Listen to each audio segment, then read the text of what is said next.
Alright, welcome back. When we got that import-export DLC and were given the possibility to buy a 60-car CO garage, I decided back then that would fill it all up with legendary vehicles, so vehicles that you buy on the legendary website, and Benny vehicles, and I would arrange them from the highest price to the lowest price, so starting up from level 3C all the way down to level 1A. Today we're going to test the top dogs, level 3C. So in there I put in X80 Proto, which cost 2.7 million, followed up by the Tyrus, 2.55 million. Then the RE7B, 2.475 million. Then the T20, 2.2 million, followed up by the Nero Custom, 2.045 million. And then finally the ETR1, 1.995 million, and the Osiris, 1.95 million. So after doing that, I decided to make use of those rare days that we actually have snow in Grand Theft Auto Online and test all these vehicles out, how they handle in the snow.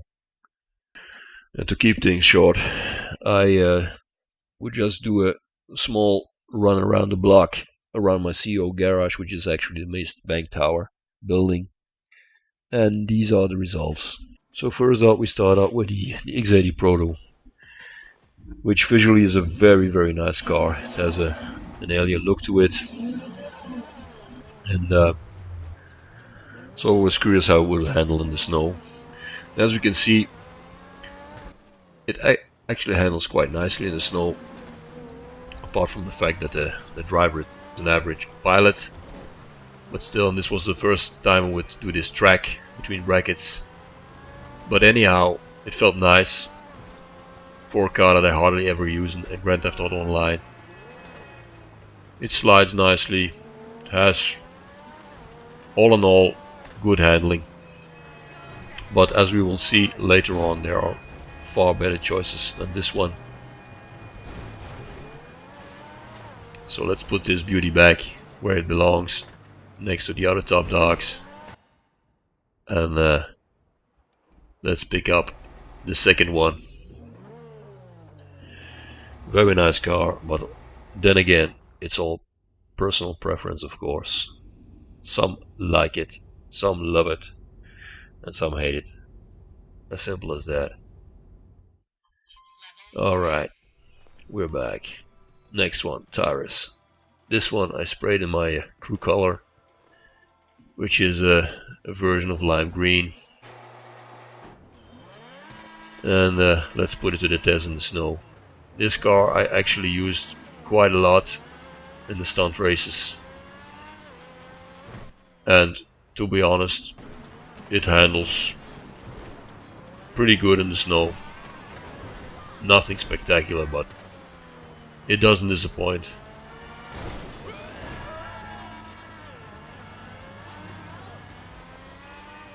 But like I said before, there are better choices, and we'll test them pretty soon in this video as well. So what I aimed for was also see how each car would handle while applying the handbrake. See how it slides through these corners. Can you control it? Can you correct it? And as you can see, in the snow this car is a handful. Or the driver is bad. That's another option. So let's put it back where it belongs. Up till now, no real surprises, but also nothing spectacular really. Both of these vehicles didn't give me a real wow factor, not by a long shot. Next up, the previous top speed king, the RE7B. As you can see, I have this carbon spoiler and the OEM rims, and a few weeks back this would give you an insane top speed of 180 miles per hour in the right conditions. but those days are also already long gone. It's patched, and nowadays it's as fast as the other top dogs, the other supers. So handling from this car, well, I was not really impressed in the snow, that is, with this one. The other two, the XA Proto and the Tyrus, were in my opinion a little bit better than this one. But I'll say it again, it's all personal preference, and whenever you have a car that you actually like and that you have a feel for, you'll end up performing better than a car that you initially don't like or that you cannot handle properly, and then in the snow it gets gradually worse. So with this car, no, not in the snow. For me, that is. Next up, its neighbor, the T20. So the former top super vehicle that we had at a cost of 2.2 million, and to be honest, up till this point, this one really surprised me. It handled like a dream in the snow, and that says something about this vehicle. A vehicle that I hardly use in Grand Theft Auto Online for free roaming or whatever, even stunt races. Hardly ever use this one. So I thought that it would perform. I would perform bad with this car in the snow, but actually it was very nice to drive. So a very nice surprise. I can recommend this car if you're just like me, average driver. This one is a dream in the snow to drive.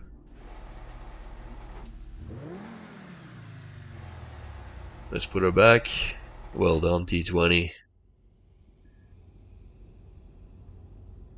It also has the same feature as the Nero, so that raisable spoiler. Next up, the new vehicle that we got as a festive surprise, the Nero Custom. This one is the first Benny's vehicle, and this one was, man, this one really handled like a dream. Four-wheel driven, massive power, massive traction, stability. Applying some handbrake, it would slide through the corners. Immediately accelerate out of the corner. Nice. This is by far, in this part of the CO garage, the best vehicle, really. I really recommend it.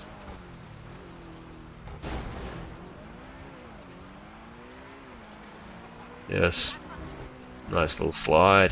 Let's put it back, man. See how it pulls out of that corner, out of that slide. Nice. Great vehicle, great handling, great traction, great stability, all in the snow. This is really a super for in the snow, this one. For those rare days that we have snow in Grand Theft Auto Online. Save yourself a lot of hassle and pick this one whenever you want to move fast during the festive days when snow is actually there. Next up, ETR1. Stay 1.995 million, as you can see from the get-go. This one, from a standstill, no, it doesn't. It really stands still. Takes some time to accelerate out of a standing position. Then whenever it has some speed, it actually handles quite nicely for a rear-driven vehicle, but it takes a lot of more work to handle it in the snow than the previous one. A lot more work. It's not as good as the Nero Custom, not as good as the T20. Even the Tyrus and the X80 Proto, in my humble opinion, are better. But I'll say it again, personal taste. Let's put this one back again. Very nice car, by the way. Also has a real bulky feeling. And on regular roads, so without snow, and in stunt races, this one is also a dream to use. Very nice traction, very nice stability and all, and cornering power also. But in the snow, when starting from a standstill, nope. Next up, my personal favorite for a very long time in the category of the supers, and that's the Osiris, which also actually handles like a dream. Very stable, good power, applying some handbrake, it slides through the corners, then accelerates out of them without any real effort. And this one is also a top vehicle to use in the snow. Also on regular surfaces, it handles beautifully. It's very stable, more stable than the T20, but then again, personal preference, I like this car better than the T20. It has that real planted feeling to it. Let's put her back. So we can wrap this one up, guys. So the top dog for me is the Nero Custom, then I put on in the Osiris, then the T20, then the X80 Proto, then the Tyrus, followed up by the ETR1, and on last place I put the RE7B. For handling in the snow, that is. And for this floor level, of course. Thanks for watching.